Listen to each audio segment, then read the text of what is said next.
That's fine. No, that's fine. In fact, naiintindihan ko kung gano'n ang pag-iisip nila. But Mhm. ang punto natin is, wall mo man yan o hindi, dapat yung mga sinasabi mo comes from a perspective na pinag-isipan mo. Mhm.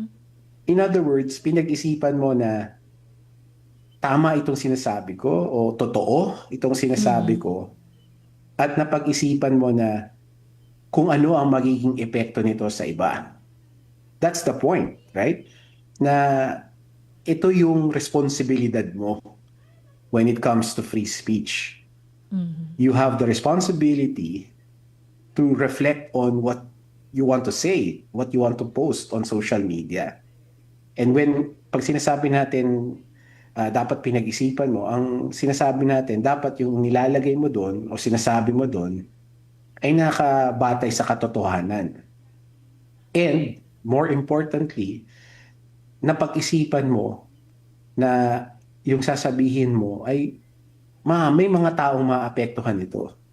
And I'm Mhm. not saying na i-censor mo yung sarili mo na